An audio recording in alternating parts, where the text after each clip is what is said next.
आज मैं बहुत इम्पॉर्टेंट टॉपिक बताने जा रही हूँ, कॉलेजियम सिस्टम, यानी कि जजेस का ग्रुप। जज कैसे बनते हैं, क्या है ये कॉलेजियम सिस्टम, ये हम आपको बताने जा रहे हैं। इसको बहुत ध्यान से सुनिएगा कि कॉलेजियम सिस्टम क्या है। कॉलेजियम सिस्टम एक ऐसी व्यवस्था है जिसमें जजों की ही नियुक्ति करते हैं। सरकार की भूमिका सीमित होती है। इसमें शामिल होते हैं भारत के मुख्य न्यायाधीश, CJI, सुप्रीम कोर्ट के 4 सबसे वरिष्ठ जज। ये मिलकर तय करते हैं कि सुप्रीम कोर्ट का नया जज कौन बनेगा, हाई कोर्ट का जज कौन बनेगा, संविधान में इसका आधार कहाँ है। तो अगर सीधे शब्दों में देखें तो सीधे शब्दों में हम कहें तो संविधान में कॉलेजियम सिस्टम शब्द नहीं लिखा है, लेकिन ये बना है इन अनुच्छेदों की व्याख्या से। वो अनुच्छेद कौन कौन से हैं? आर्टिकल 124 सुप्रीम कोर्ट के जज, आर्टिकल 217 हाई कोर्ट के जज। इनमें लिखा है राष्ट्रपति न्यायाधीशों से परामर्श करके नियुक्ति करेगा। यही परामर्श आगे चलकर विवाद बना। पहले जज कैसे बनते थे? शुरुआत में सरकार ज़्यादा ताकतवर थी, राष्ट्रपति यानी सरकार जज की नियुक्ति करते थे।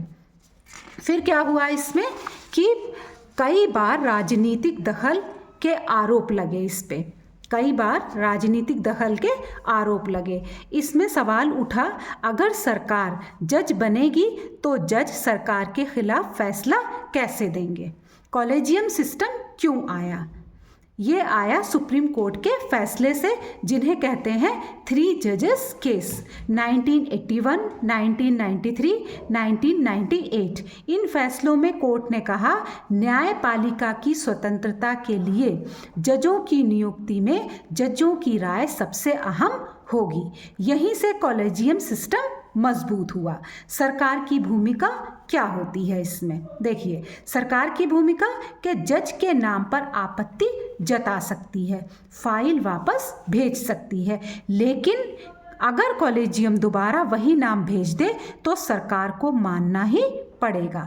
अब विवाद क्यों होता है इसमें, ये देख लीजिए कि कॉलेजियम सिस्टम पर आरोप है पारदर्शिता नहीं, आम जनता को पता नहीं चयन कैसे होता है, भाई भतीजेवाद का शक रहता है इसमें।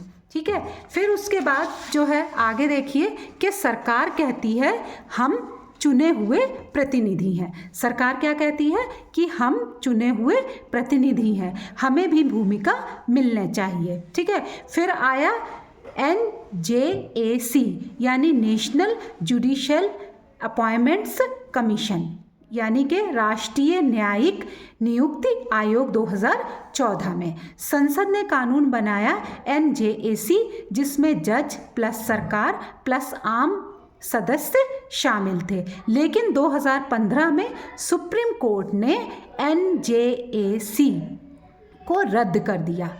क्या कह करके रद्द किया और क्यों रद्द किया? कहा कि ये न्यायपालिका की स्वतंत्रता को कमज़ोर करता है। अब आज की स्थिति क्या है ये देख लीजिए कि कॉलेजियम सिस्टम चल रहा है, आज भी कॉलेजियम सिस्टम चल रहा है। सरकार और कोर्ट में तनाव रहता है, सुधार की ज़रूरत मानी जा रही है, लेकिन अभी तक कोई व्यवस्था लागू नहीं हुई। जजों की आज़ादी ज़रूरी है। क्या बात है कि जजों की आज़ादी ज़रूरी है, लेकिन सवाल ये है क्या बिना जवाबदेही के आज़ादी सही है? एक बार आप इस क्वेश्चन को सही से सुनिए और हमें कमेंट में ज़रूर बताइए कि जजों की आज़ादी ज़रूरी है, लेकिन सवाल ये है कि क्या बिना जवाबदेही के आज़ादी सही है? ये कॉलेजियम सिस्टम आज भी चल रहा है। इसमें कमेंट में बताइए कि ये कितना ज़रूरी है या नहीं।